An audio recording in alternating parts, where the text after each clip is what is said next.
Olá, está começando a partir de agora o Toda Mulher. Do ponto de vista corporativo, apostar nas boas práticas é uma estratégia cada vez mais comum nas grandes organizações. Sustentabilidade, diversidade e inclusão são conceitos também cada vez mais comuns na sociedade. E já não era sem tempo, mesmo que ainda exista muita resistência em entender que o belo está nas diferenças culturais, religiosas, físicas, de orientação, de gênero, etnia, idade, seja lá o que for, nada disso tem a ver com capacidade ou competência. É puro preconceito. O mundo é diverso, é plural e quanto mais cedo o empresário entender isso, maior o ganho, principalmente no que diz respeito ao capital humano. Nesta edição, vamos conversar com a Maíra Moraes. Ela é gerente de estratégia e atua na promoção de diversidade e inclusão nas empresas. Para garantir a formação profissional em um país onde a competitividade se aprende desde cedo na escola, ela enfrentou uma série de desafios. É que estereótipos costumam impedir o acesso a oportunidades. O Toda Mulher está no ar.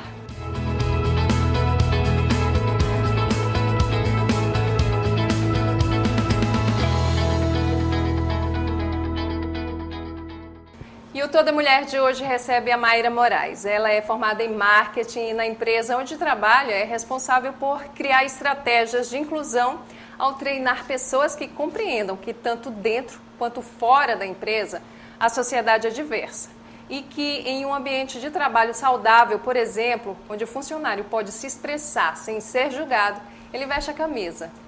Antes de começar o bate-papo, vamos ver uma matéria. Fomos às ruas e perguntamos às pessoas o que elas acham, o que é considerado boas práticas em qualquer empresa. O que se considera boas práticas dentro de uma empresa hoje para melhorar, a relação com o funcionário, com o meio ambiente, com o consumidor, no caso. Na tua opinião, o que seria uma boa prática, algo que é essencial? Bom, acho que a gente fala muito de ESG hoje em dia, que é falar de meio ambiente, de social, de ter ações que buscam a diversidade também, inclusão. Então, acho que são muitas coisas, na verdade, que falam sobre o que uma empresa, boas práticas, que ela tem que ter. O que é essencial na tua opinião? O que não pode faltar de fato? Respeito. Acho que respeito é a base de tudo. E aí depois a gente vai construindo o restante. Cuidar bem do funcionário em primeiro lugar, Oferecer mais oportunidade de crescimento e promover mais ações dentro da empresa, engajar mais as pessoas entre si. O que você considera, na sua opinião, uma boa prática de fato que não pode faltar numa empresa? A contratação de pessoas diversas. Você acha que isso está mudando? Muito menos do que deveria. Por que você acha que é importante? Porque eu acho que a diversidade é fundamental para qualquer tipo de trabalho, para qualquer tipo de vida cidadã. Acho que uma boa prática hoje, na verdade, é voltar a olhar para o ser humano, A gente está muito nessa onda de novas tecnologias e o ser humano está ficando um pouquinho para trás. Acho que uma boa prática é isso, tem que valorizar mais o ser humano, tá? Para a gente fazer uma evolução, mas uma evolução centrada no ser humano, que é mais importante. Então, seja muito bem-vinda, Maíra, ao Toda Mulher.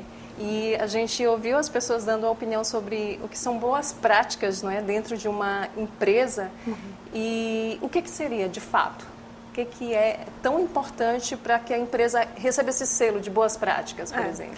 Então, existe um movimento já não novo de ESG que tende a levar as empresas a fazer justamente isso, que é focar no impacto da empresa além do cliente. Então, a gente vem de um histórico de industrialização que focou muito na questão da produtividade, focou muito no foco de crescer. A gente queria desenvolver áreas, países e empresas só para crescer, para ganhar cada vez mais. Industrializar a sociedade. E a ideia era que com essa industrialização você ia conseguir alimentar um ciclo econômico ali.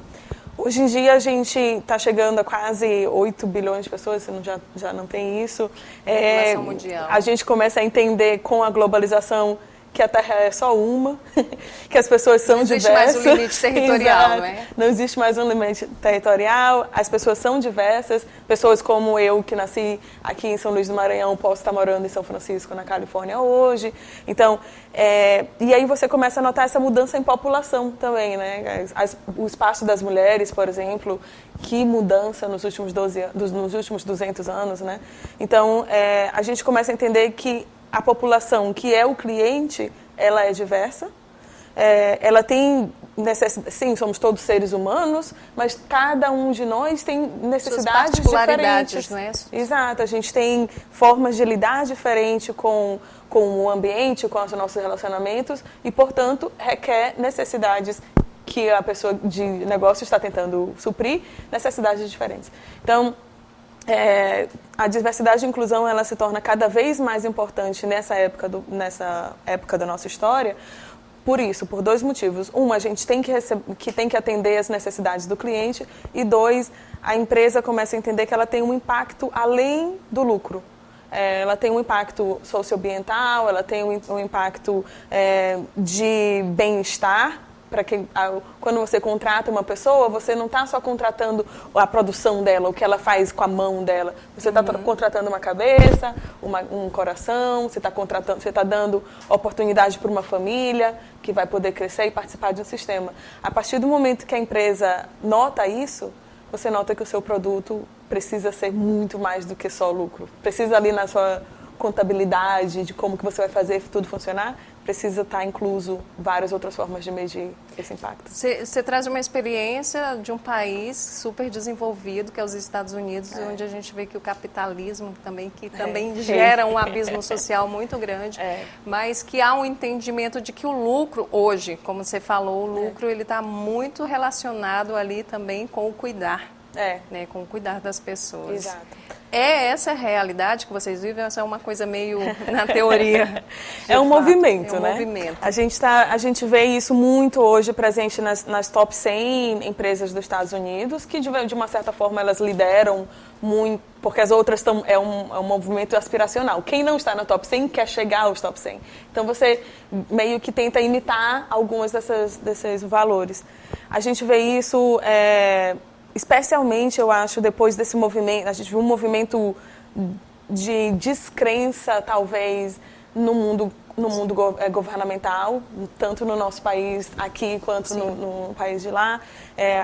E aí, quando as pessoas começaram a notar que elas não estavam sendo representadas de verdade, não só que elas não estavam sendo representadas, elas estavam sendo, em certa forma, ofendidas, em algumas horas. Excluídas, né? Excluídas do sistema. Exato. De uma forma bem ativa.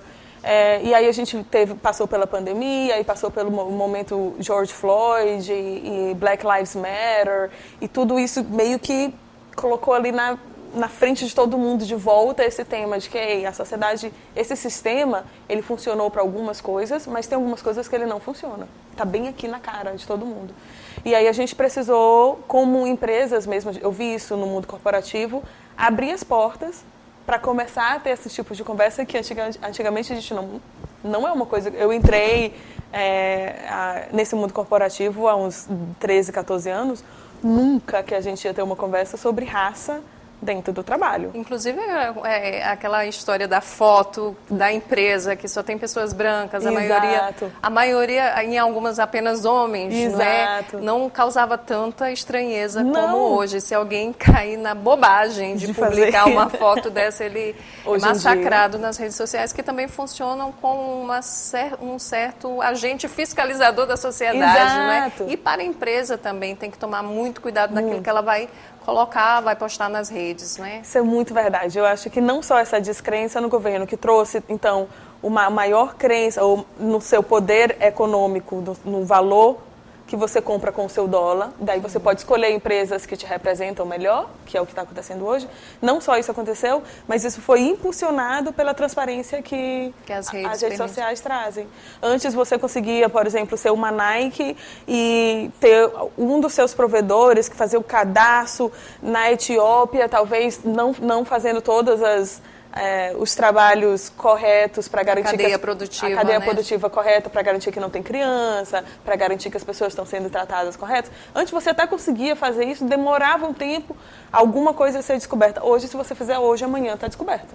Sim. Então, as empresas, coloca as empresas numa posição mais de prestar atenção de verdade, como que a sua cadeia, os seus empregados estão sendo tratados, e também coloca o consumidor um pouquinho como fiscalizador e do que a gente quer para o mundo, e que mundo que a gente compra quando a gente compra alguma coisa, né? Isso é o lado bom das redes, né? Das redes sociais tem esse lado bom que precisa realmente ser incentivado. As pessoas precisam realmente ficar de olho naquilo que elas consomem. Se é um produto que, ao ser descartado, ele vai prejudicar o meio ambiente, porque, inclusive, essa questão da sustentabilidade, ela está dentro desse tripé, não é? Que é importante hoje para as empresas. Você não pode produzir mais nada que ali na frente traga um prejuízo imenso para o meio ambiente. E a gente está nessa luta, porque as mudanças climáticas que ocorrem ultimamente são graves, são grandes, apesar de haver ainda uma resistência desses governos que ainda persistem em dizer que não há nenhum prejuízo. O sistema não está feito ainda, né, para lidar. A gente vai ter que ajustar o nosso sistema para lidar com essas grandes mudanças. Eu moro na Califórnia e a Califórnia ela é conhecida nos Estados Unidos por ter incêndios. E também conhecida por ser uma área muito seca. Dificilmente chove. E esse ano a gente teve enchentes que acabaram com áreas gigantes. A minha casa, inclusive, foi inundada. E não tinha, por exemplo, seguro, eu trabalho em seguro, não existia seguro ainda, pouquíssimas pessoas têm seguro de enchente na Califórnia porque nunca chove. Exato. E aí, como que as pessoas se preparam, então? O governo não está preparado para tirar dinheiro das caixas de emergência todo ano para um incêndio, para uma enchente. Um estado de calamidade pública, como ocorre muito aqui no Brasil. Exato. As pessoas não têm o seguro, não conseguem nem pagar, às vezes o seguro também não tem, às vezes quando tem o seguro não cobra o suficiente. Então, como que a gente vai criar uma forma da gente poder sobreviver utilizando os recursos que a gente tem? Sem reduzir o lucro. Sem reduzir o lucro. Isso é um passo inteligente das empresas hoje, mas qual o reflexo no dia a dia do trabalhador, por exemplo? Porque a gente também vive numa sociedade que exige ainda muita produtividade. Sim. E o reflexo disso são as questões mentais. Na saúde mental. Não sei qual é a realidade dos Estados Unidos, a gente sabe mais ou menos quando a gente vê uma notícia de uma tragédia, isso geralmente é algo que choca bastante, mas a gente, inclusive semana passada saiu uma pesquisa que o Brasil é o país mais ansioso do mundo. Uma taxa altíssima que chega a mais de 26% da população brasileira, são mais de 50 milhões de pessoas que sofrem de ansiedade. Melhora do ponto de vista das boas práticas, de dentro para fora, aliás, de fora, para que o público, o consumidor, observe isso e adquira o produto, mas dentro também da empresa, o que muda, o que... Tem mudado, essa área tem mudado bastante nos últimos, especialmente do que eu consigo ver nos últimos 2 ou 3 anos aí. Justamente com a pandemia, quando todo mundo foi para casa e aí a sua vida virou trabalho e casa e criança e tudo junto ao mesmo tempo. Sem limite de horário. Sem limites, que é uma parte importante de ter para ter saúde mental, é poder colocar limites. E a gente notou isso em vários outros âmbitos. Hoje estou fazendo, é interessante que tu fizesse essa pergunta, que hoje eu estou liderando um mês hispano-latino dentro da Liberty nos Estados Unidos, vai ser em setembro, e o objetivo inteiro é focado em aumentar psychological safety, segurança psicológica, né? E fora, isso daí é o meu trabalho meio voluntário, mas pago pela Liberty, e aí tem a outra parte que é a parte de estratégia, que muito do que a gente faz é justamente encontrar formas de trazer educação emotiva. Como que a gente trata dos temas que estão fora do trabalho, mas que a gente carrega com a gente, que antes a gente era falávamos assim, deixa os trabalhos da casa em casa. Chega ali é só trabalho. Ou então sai do trabalho, fecha a porta e esquece. Não só que tem como, não funciona assim, né? Porque a nossa cabeça, a cabeça é conectada com tudo e a gente está carregando tudo o tempo todo. Então, só esse exercício de você deixar os seus problemas em casa, ele já tira 30% da tua produtividade. Sim. E a gente está querendo que tu traga esses problemas, porque os produtos que a gente está criando hoje tem que ser produtos que vão resolver o problema da pessoa lá fora. Se você está tendo esse problema, se muita da gente está tendo esse problema, provavelmente é uma oportunidade. Exato. Para a empresa, né? Se observa que é um nicho, né? Mas ali dentro do ambiente do trabalho, por exemplo, eu vi que você se sentir pertencente àquele ambiente, você estar num ambiente saudável de trabalho, conseguir se relacionar bem com as pessoas, te traz também, além da questão do alívio, do estresse, também reflete na produtividade da pessoa, né? Você não perde tempo, como a gente até conversou um pouquinho antes, para tentar se adaptar, ou então preocupado se tem alguém ali que está te fiscalizando, ou de repente você pode ser demitido. Não, você tem que ter essa tranquilidade, não é? Isso faz parte de uma boa prática dentro da empresa. Sim, e aí as empresas, estruturalmente, as empresas, especialmente essas que estão liderando o mercado americano, já tem algumas coisas que quase todas têm. Elas têm grupos de recursos para diversidade e inclusão para empregados, então você vai encontrar, eu liderei o grupo ERG, chama ERG, eu liderei um desses para hispano-latino por 3 anos, esse ano é o primeiro ano que eu saí, e aí eu estou fazendo outros trabalhos, que é justamente para mostrar que essa comunidade existe, mostrar que pessoas assim também são parte dessa empresa, não só criar representatividade, criar essa questão de comunidade e criar entre eles laços que podem ajudar eles a crescerem dentro da empresa. Porque a ideia inteira é você dar voz para essas pessoas. Mas aí se elas entram ali, você meio que finge que elas não existem, como que elas vão crescer nesse sistema que necessariamente não foi feito para elas e você vai ter essa voz? Você não vai conseguir pegar a voz que você precisa. Então, precisa fazer ajudar. Um deles é esse grupo de recursos para diversidade e inclusão. Outro tema são temas do tipo conversas sobre meditação, coisas assim que a gente acha...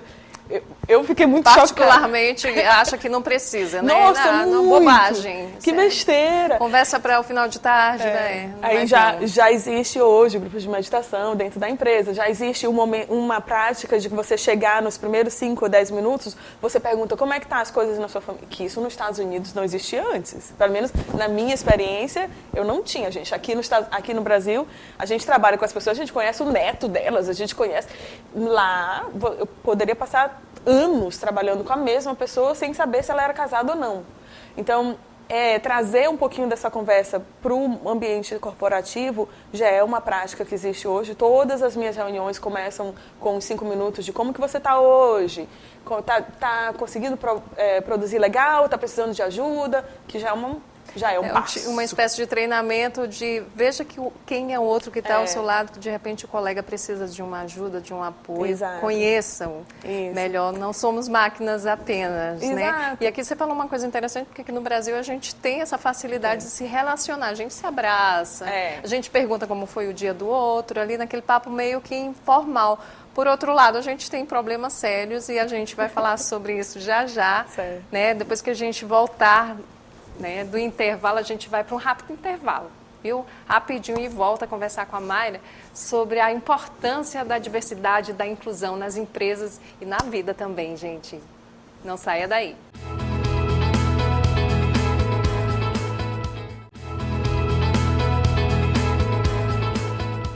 Estamos de volta pela TV Assembleia e também pelas redes sociais do Parlamento com Toda Mulher. Nesse programa eu converso com a Mayra Moraes. Ela é especialista na agenda de diversidade e inclusão nos ambientes corporativos.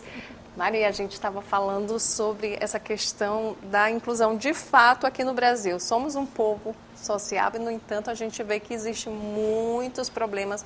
Inclusive na questão da contratação das empresas, ainda tem muito preconceito na hora de você contratar, por exemplo, pessoas trans, pessoas que têm nome social, geralmente elas encontram essa dificuldade de ser recebida na empresa. Ou então existe um lugar específico para ela, se for para trabalhar.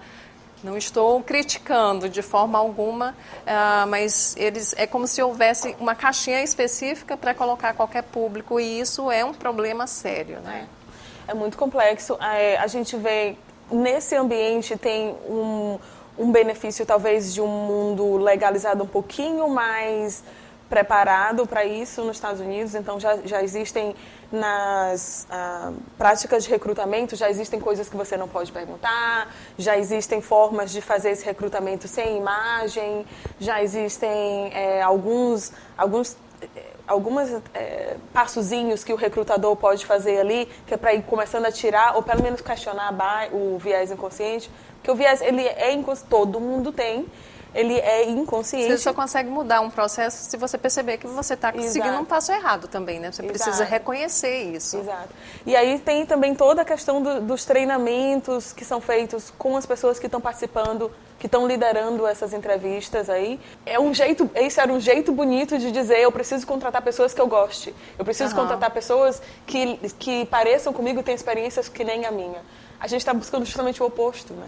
A gente está buscando pessoas que sim, tenham uma forma de comunicação ativa, que possam compartilhar com a gente, escutar a gente também, construir uma coisa junto, isso é importante, mas a gente está buscando alguém que seja diferente da gente.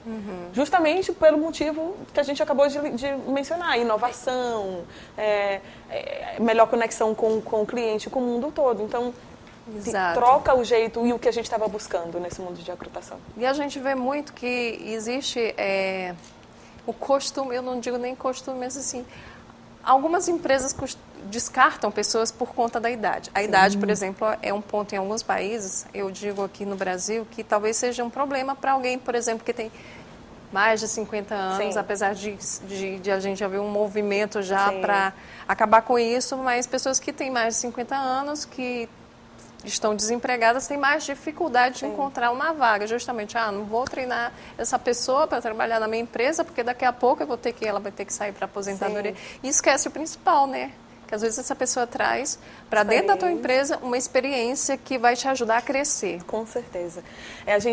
Então, por isso a importância, eu gosto muito da ideia de como eles estão fazendo, que é criar esses grupos de recurso. Então, tem um grupo de recurso para pessoas de descendência africana, tem um grupo de recursos para mulheres, tem o Pride, que é o do orgulho gay, tem também para a faixa etária um pouco mais velha, porque esses empregados juntos, eles podem ajudar a educar a empresa. Ei, você está fazendo legal essa parte aqui, até aqui. A partir daqui você não está fazendo legal.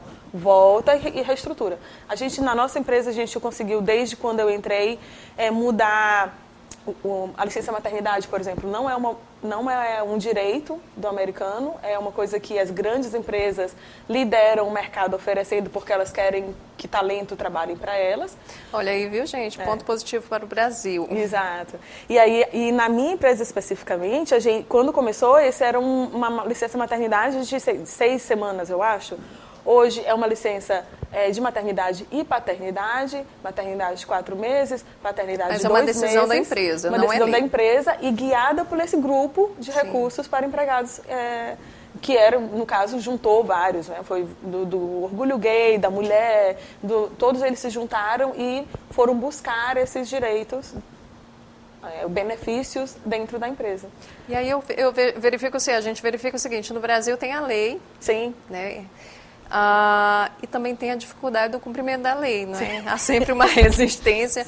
Por exemplo, as mulheres, elas sofrem a violência cotidiana no ambiente de trabalho. Isso é uma prática que, lógico, é condenável se está trabalhando com campanhas de conscientização, se está trabalhando com a lei mesmo, tornando a lei um pouco mais rígida para casos... Mas a gente ainda vê que é um problema. O empregador ainda tem aquela preocupação de contratar a mulher, justamente porque, licença maternidade, ainda é um debate que se tem, ainda é um debate com relação... E apesar de que a nossa população, a maioria é mulher. A maioria é de mulheres, né? E aí você olha para os espaços de poder e decisão, elas ainda são a minoria. Você olha para as empresas, os grandes, né, cargos, os CEOs, né, que as pessoas chamam, elas ainda não estão ocupando esse lugar, apesar de estarem em maioria na sociedade. Isso é algo que se trabalha também numa empresa que pratica boas práticas. Pratica boas práticas, tem boas práticas. Sim, é muito, é uma coisa que a gente trabalha bastante. É a parte de recrutamento, esse movimento dentro da carreira dessa pessoa ali. Então, esses grupos de recursos, eles vão dar mentorias e vão ser mentorados. Eu, por exemplo, recebo uma mentoria de uma mulher latina que já está 2 posições acima de mim, e eu também ofereço mentorias para 3 outras pessoas. Então, a gente se ajuda ali para crescer. Então, essa questão. A outra questão é a questão do salário. Sim. Então, a gente começa agora a notar, eu não sei como funciona muito isso aqui, mas a gente está começando agora a notar uma prática de transparência de salário, justamente para você começar a medir.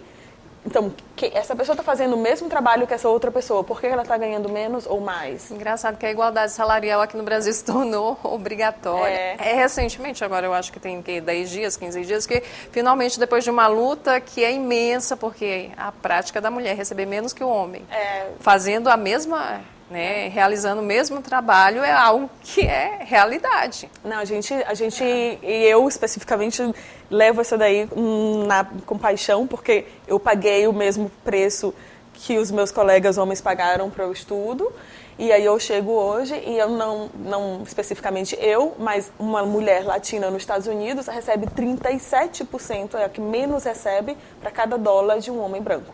Então, o homem branco trabalha o ano todo, a mulher latina vai trabalhar o ano todo e mais até quase novembro. Pagar os mesmos impostos. Para poder receber mais coisa dele. Não eu especificamente, mas a mulher latina. Então, eu carrego isso muito forte e a gente trabalha bastante com a empresa, com a questão da educação desse grupo que está em cima, que faz as decisões nas empresas. Você está formando uma nova geração para lutar contra o sexismo, por exemplo, porque isso é sexismo. Você achar que o outro, do sexo diferente do seu, né, sexo biológico, ele tem menos capacidade. Ainda é um resquício dessa sociedade patriarcal que a gente vive. E é sistemático, né? É uma coisa que não é só o governo, só o Brasil, como o seu governo não vai conseguir mudar, vai ter que mudar as empresas também. E lá a gente está vendo que as empresas estão liderando algumas dessas mudanças e o governo vem fazer um catch-up depois. Então, mas precisa mudanças para todos os lados que vão, não para todos os lados, para vários lados que vão para a mesma direção. Então, por exemplo, você chegar no mundo que você tem uma licença paternidade e maternidade, já diminui grande parte daquela conversa de que eu não vou contratar a mulher porque ela vai passar 4 meses fora. Não, o homem também vai. Inclusive, o homem pode fazer 7 filhos por dia, a mulher só vai fazer 1. Pois é. Então, existem formas de você ir criando quebrando paradigmas. Que vai quebrando esse sistema. Esse sistema. E agora, assim, você está trazendo uma experiência de grandes empresas, mas as boas práticas, elas podem ser implantadas também nas pequenas empresas. O Brasil é um país onde o empreendedorismo, né, ele é incentivado. A gente vê, principalmente na época da pandemia, a gente percebeu que muitas empresas fecharam. Não é? Toda aquela estrutura mudou. Hoje, praticamente, você tem uma nova forma de se relacionar com as pessoas e até quem vive do comércio e da indústria percebeu que você não pode ficar preso a uma fórmula apenas. Exato. Né? Você tem que mudar e acompanhar essa evolução. E essa boa prática que é utilizada, a inclusão, ela serve também para a pequena empresa? Serve. De vários setores? Eu tive abri um pouquinho minha cabeça nessa minha última mudança. Eu já morei em vários lugares nos Estados Unidos e a última mudança foi sair do Texas para a Califórnia. A Califórnia, aonde eu tô, ela é considerada Vale Silício, né? Tem o Google, o Apple, o Facebook, tá todo mundo ali, mas e esses são os grandes, mas para cada Google ou Facebook tem, sei lá, 200 mil startupzinhas ali, pequenas empresazinhas que estão começando, é aquele empreendedor mesmo que está levando para frente. E eu questionava muito alguns desses pontos de ESG, que eu achava, legal, a empresa já está estabelecida, agora ela pode se preocupar com isso. Não é assim. Tem desde o início. Desde o início. Inclusive, essas pequenas empresas ali que eu estou vendo, elas já começam assim. Elas já começam buscando pessoas que são diferentes, que vão trazer perspectivas diferentes. Elas já começam com um respeito pela saúde mental ali, importante, especialmente depois da pandemia, com a questão do burnout. Teve uma época que 17% da nossa empresa estava sofrendo com isso. Levantou a mão e disse, de verdade, isso daí tá me tocando. Então, se você não consegue balancear você mesmo o trabalho que você está trazendo para o seu empregado, e você nunca ensinou o seu empregado a colocar esse nível de balanço do lado dele, você está tirando o seu pezinho.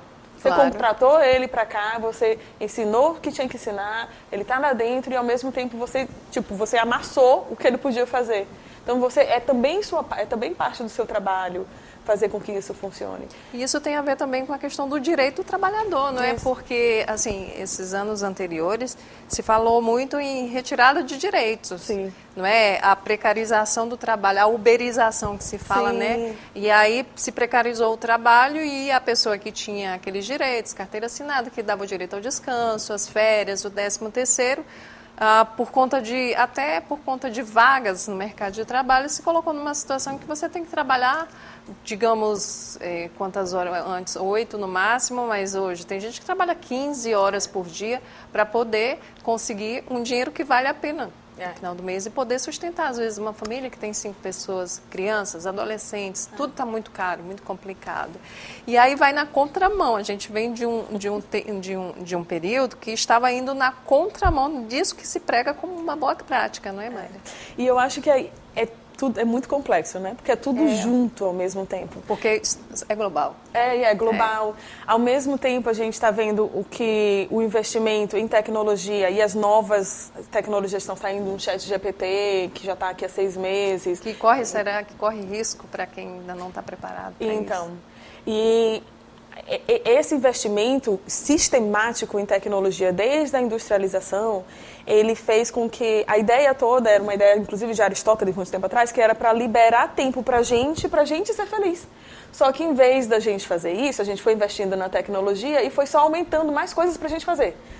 A gente não investiu na gente como Gera seres uma humanos. angústia, né? Isso, a gente não investiu pra gente entender o que faz a gente feliz.